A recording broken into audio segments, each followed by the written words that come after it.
Hi guys, welcome back to my YouTube channel. So this is Jaspreet and in this video I am going to teach you about the 9 bands vocabulary words for the IELTS writing task 2.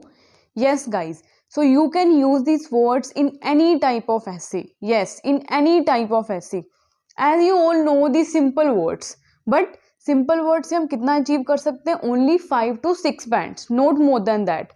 But in this video, I am going to teach you about the impressive formal words. By using that words, you can generally boost up your scores from the 7 to 9 bands even in your task 2.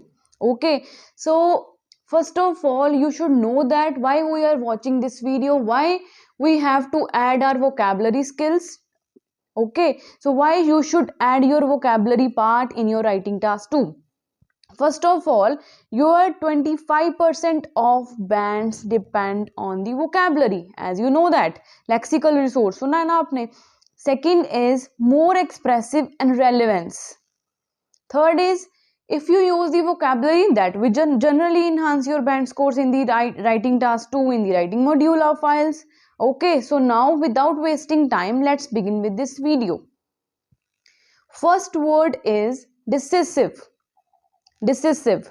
Okay, so what do you mean by decisive? The meaning of this word is important. So as you all guys know that कि important word जो है वो task 2 में writing में कितना ज़्यादा use होता है, right? So instead of saying the important, you can write decisive.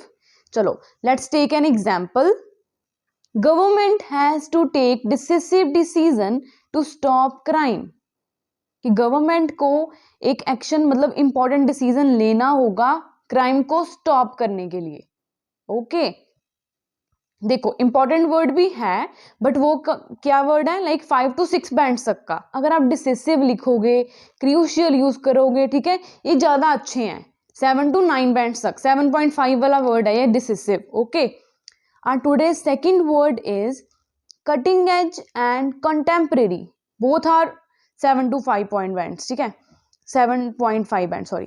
ठीक है, cutting edge era or you can say contemporary. The meaning of this word is modern. आप क्या in this modern era, in this modern epoch बोलते हो ना आप, ठीक है, लिखते भी हो राइटिंग में. So instead of writing the modern word जो कि सिर्फ 5.5 to 6 वाला है, ठीक है, आप क्या लिख सकते हो? Cutting edge and contemporary. Okay, एक सेंटेंस के साथ देखते हैं इसको. In this cutting edge era crime rate is increasing day by day. अगर हम मॉडर्न एरा की बात करें, जो क्राइम रेट है वो दिन ब दिन बढ़ता जा रहा है. Third word is abundance. Okay, now you should know that अगर आप ये वीडियो वॉच कर रहे हो तो आपको पता होना चाहिए कि ये जो भी वर्ड्स हैं, how to use these words in your IELTS writing task 2. The meaning of the abundance word is many. अगर आप देर आर मैनी रीजन आप लिखते हो ना टास्क 2 में, so instead of writing that line you can say abundance. Let's take an example. There are abundance of reasons why people say pollution is a big problem. कुछ भी लिख सकते हो आप, ठीक है, ऐसे कि इसके पीछे बहुत ज्यादा रीजंस है क्यों लोग कहते हैं कि जो पोल्यूशन एक बिगेस्ट प्रॉब्लम है, बिग प्रॉब्लम है. Okay, there are abundance of reasons why people say pollution is a big problem.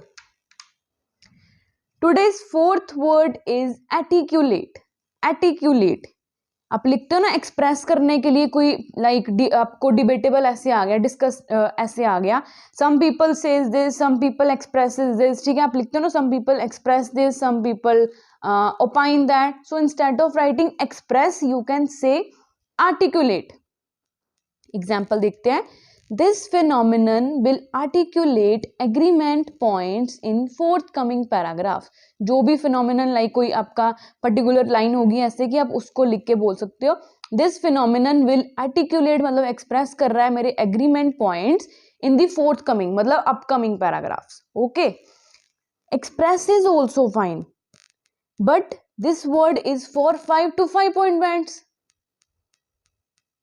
Okay, so instead of writing express, you can use articulate. Today's fifth word is commence. आपने वैसे सुना भी होगा commence, begin और start करना. ठीक है, इसे बोलते हैं start करना और begin. आप ये भी लिख सकते हो. But begin और start क्या word है? सिर्फ 5.5 तक. ओके जैसे आप लिखते हो ना to begin with, to start with, वो सिर्फ 5.5 तक ही लिमिटेड है. So instead of writing these begin and start you can write comments. Okay let's take an example.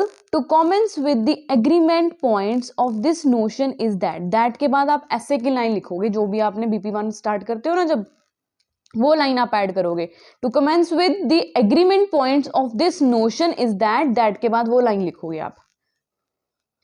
Sixth word is undeniable. Undeniable, the meaning of this word is definitely, जो आपको sure है कि वो है ही चीज, 100% sure, definite है जो. Okay example लेते हैं.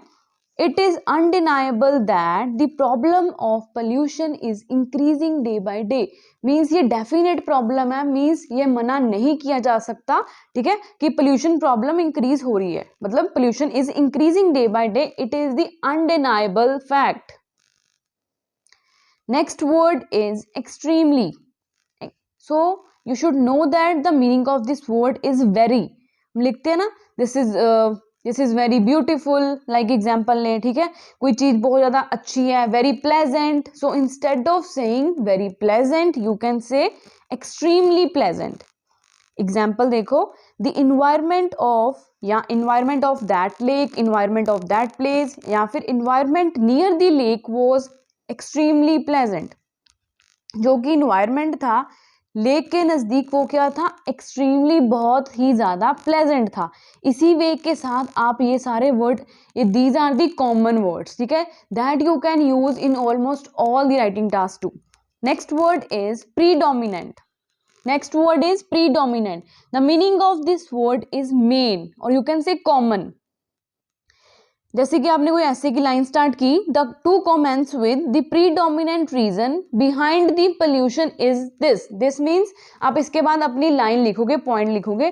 To comments with the predominant reason, predominant मतलब the main reason behind the pollution, pollution के पीछे जो मेन रीजन है वो क्या है, उसके बाद आप लाइन ऐड कर दोगे. Okay ninth word is burgeoning. The meaning of this word is increasing. आप instead of writing increasing word, आपको भी पता है कि इंक्रीजिंग जो है वो बहुत ही ज्यादा कॉमन वर्ड है, right. So instead of writing increasing, जो कि सिर्फ 5.5 to 6 बैंड्स तक है, आप क्या लिख सकते हो, burgeoning. That will generally boost up your band scores in the IELTS. yes guys, because this words generally enhance your lexical resource in the IELTS writing task too. Let's take an example. Pollution is burgeoning at alarming rate. जो pollution है वो क्या हो रहा है, बर्जियोनिंग means increase हो रहा है अलार्मिंग रेट पे. 10th word is ramifications. Ramifications, the meaning of this word is result. जब हमने बोलना हो ना कि किसी चीज का रिजल्ट ये आया, ठीक है, तो उसको आप क्या लिख सकते हो, ramifications in your task 2. Let's take an example. दो technology has made our life comfortable means ramification will also be borne by humans only. Okay, next word is dearth. lack, deficiency तो आपने सुना ही होगा, ठीक है. so instead of writing lack you can write dearth. let's take an example. dearth of non renewable resources will affect future generation. ठीक है, जो lack हो रही है नॉन रिन्यूएबल रिसोर्सेज की, वो हमारी फ्यूचर जनरेशन को इफेक्ट करेगी. Okay 12th word is perilous. Perilous means dangerous. जो भी कोई पर्टिकुलर चीज है वो आपके लिए बहुत ही ज्यादा डेंजरस हो, उसके लिए आप क्या यूज कर सकते हो, पेरिलस वर्ड. कोई इन्वायरमेंट वाला ऐसे आ गया आपको, ठीक है, उसमें यूज कर सकते हो, कई जगह पे यूज हो सकता है ये word perilous. Let's take an example of this word. Corona virus was a perilous disease. जो कोरोना वायरस था वो एक पेरिलस डिसीज था, मींस वो डेंजरस डिसीज था, ठीक है. नो डाउट गाइज, जो लैक वर्ड हो गया, डेंजरस वर्ड हो गया, ये यूज कर सकते हो आप. But if you want to increase your band scores, if you want to enhance your vocabulary part in your IELTS writing task 2, so instead of writing these simple words that are from 5 to 5.5 or you can say 5.5 to 6 bands only, if you want to increase your band score, so you have to use these particular words that will generally boost up your lexical resource in the IELTS writing task 2. yes. So guys, this is all about today's video, and if you like this video, hit the like button and share this video with your friends. So guys, thanks for watching this video.